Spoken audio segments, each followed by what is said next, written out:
Let's go. Streaming data free on the MTN network in South Africa. This is Omnisport. T's and C's apply. Canelo Alvarez dominated Edgar Berlanga from start to finish at the T-Mobile Arena in Las Vegas. The win included a knockdown in the third round with a brutal left hook. The final scorecards, as you heard in the headlines, 117, 110, 118, 109, 118, 109 to hand the Mexican a unanimous decision as he defended the WBC, WBO, and WBA titles of the world at 168 pounds. Here's what the great Canelo Alvarez had to say. Win the fight, and I enjoy the fight. I think it was a good fight for the fans, and I'm satisfied. He speaks English now, which is interesting. That didn't used to be his thing. He was all Spanish all the time. Yeah. So I wonder if it's just like, hey, he understands marketing or whatever's going on, but Canelo Alvarez wins another one easily. Could have finished that earlier, much earlier. He was outstanding. I keep seeing headlines again. He pummeled him, he thrashed him, he bashed him. But to win on points, I think almost like he was teasing him at one stage. Maybe for the sponsors, who knows. Berlanga spoke about his feelings after the loss to having been a pretty heavy underdog here. You know, I went in there with a legend today, man. We came up short. Obviously, I'm a winner at heart, man. So, I'm a little down, but, I know I won the world after this performance. I got dropped in the third round. I came back and, fought a hard fight. I fought a legend, man. So a guy like me, right? The whole world was against me, right? I was probably like 0 to 100, like 1 to 100 and on the odds, right? And just facing a legend, man, is something different. It's a blessing too to share the ring with him. I think it's one thing boxing has got wrong over the last 15 years, and where UFC has Dana as sort of a dictator is boxers are almost trying to be Floyd Mayweather now and get they say protect the O, which is to go your whole career without losing. It's like, if you're in a great fight, nobody cares. Muhammad Ali lost, George Foreman lost, but if you're in a great fight, people who watch boxing will love you even more. People love a warrior who dies on his sword. I hate that the best don't fight each other. Yeah, I mean, you need Rocky stories, don't you? Boxing's already confused itself with the alphabet soup of people who run the sport, WBC, WBA, IBF. It just became too much.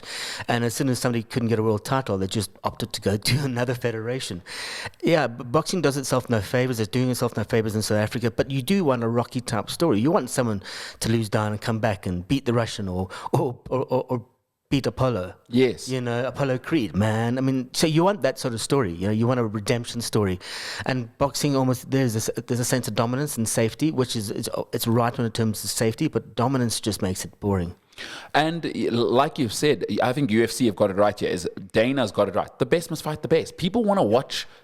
Don't worry about losing. It's absolutely crazy. So big up to Berlanga there, who fought a legend. As he said, let's move over to the UFC. Georgian Merab Dvalishvili beat Sean O'Malley to win the bantamweight title with a unanimous win at the UFC Noche, is what they called it in Las Vegas.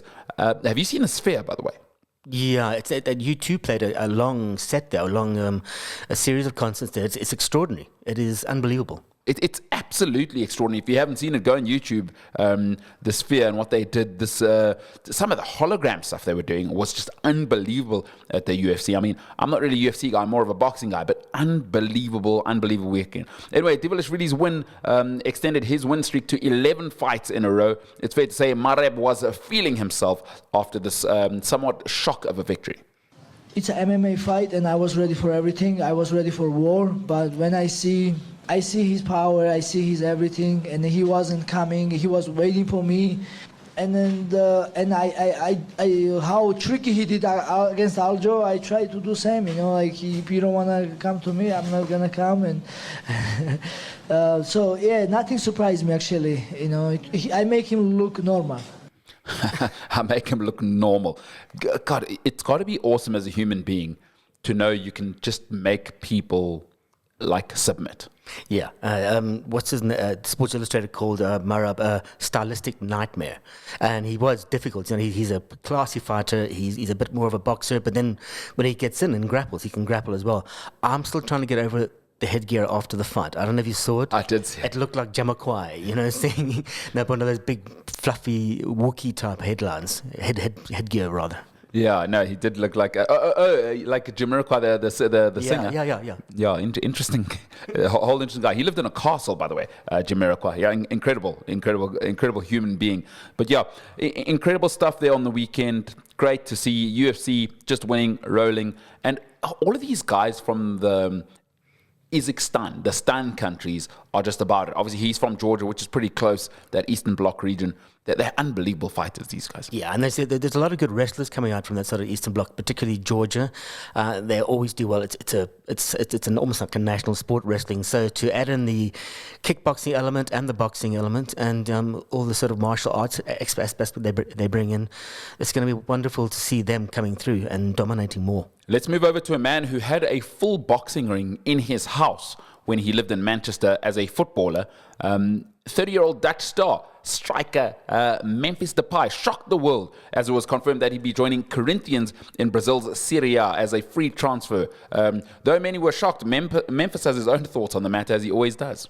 In Europe, we play at a high level. Why you are in your prime, you are 30 years, why do you come to play in the Brazilian league? I think that we have to acknowledge where authentic football coming from as well. A lot of stars coming from Brazil. We know a lot of big football players. As I say, I think, it's the Mecca of football. It's where the Joga Bonito, the kids in Europe, they look up to people in Brazil. They look up to the players and the way they play, and also the way they embrace life, because it's not only football. And I think the reason that I'm here today, it's bigger than football. Of course, I'm here to play, to showcase my ability to compete in a different league, which I think also that we have to acknowledge that it's a different league, but it's a tough league. I have to experience it, but I play against countries like Brazil, Peru, Colombia, Argentina, the South American countries, and it's always very hard to compete against them. It's a different intensity, it's a different mentality, and I think many will follow after me to come and experience that journey. This is the kind of energy I'm talking about, that sometimes we don't have in Europe. In Europe, sometimes things are very strict, very serious. Yeah, I can't think of a better person to go and play in Brazil than Memphis Depay. Football feels like a secondary thing to him. I think his dream was to be like an entertainer, rapper, whatever. And then it just so happens that, I'm brilliant at this thing that'll make me a millionaire. Let me do it. Do you remember Benoit Assau Ikoto, the left back for Cameroon and Tottenham? He came out famously and he said, I don't even like football. I just play for the money. And listen, some people work because they love their job. Some people work for money. I think it's okay to have a range of feelings about it. Obviously, we wish everyone was Steven Gerrard or Francesco Totti and love the club as much as they do, but we're different as humans, right? I just love the attitude of going back to Brazil, trying to reverse the trend of Brazilian players coming to Europe and coming to the UK. And he's had a great career so far. It's not the end of his career. I mean, he's played at Atletico, Barcelona, Manchester City and PSV. And Ronald Koeman says at the age of 30, he's still in my plans. No, so 100%. He's basically hooked Steven Bergwijn he's gone to Saudi. He's hooked him from the team. You're out, on your bike. But he said, you're going to Corinthians. You're going to learn a different way of football. You're going to come back. Perhaps he's going to fit in with Koeman's total football game that he wants to play. And maybe it'll toughen him up. Good luck to Memphis. He was presented in Brazil. They're absolutely loving him already. Let's finish off in the USA. Mauricio Pochettino has officially been confirmed as the USA men's football manager. Poch spoke publicly for the first time since taking the new gig. I am really happy to be here because I think it's an amazing project and challenge that we have ahead. I am so excited. I am so happy, not only me, if not Jesus that is here and all the staff that is going to join us, be part of this country and that federation. I think always was a dream for us. The first thing is we love the aesthetic in football, and for us it's really important, and we want to play a good football, exciting football. We are in USA. I think to convince our fans that join us is about to attract, and the aesthetic is really important. We want to play nice football, good football, exciting football, attacking football. For sure, I think we have time. We have time. And we need to really believe in big things. We need to believe that we can win, that we can win not only a game, we can win the World Cup. Because if not, it's going to be so difficult, the journey. And we want players that arrive in the day one in the training camp and thinking big. USA culture, is there. In all the sport, USA have great athletes. In all the sport, is a winning culture, winning mentality. I think only in soccer that we need to inspire by many sports that we have here. But I think for me, one of the most important things that we need to inspire is in the women team. That is going to be our inspiration. That is the objective to match, your result, but not only your result, in the way that you create the philosophy about to defend the badge, the country, the culture. And I think it's about to create something special. That is the most important thing. We are here because we want to win. We are a winner. Poch says he wants to win. He is in America. America wins. Good for him. Good for America. And I'm sure he's earning a truckload of money. Coming up in 60 seconds, Big Ange is in big trouble. Let's get into the Premier League review from the weekend. Let's go.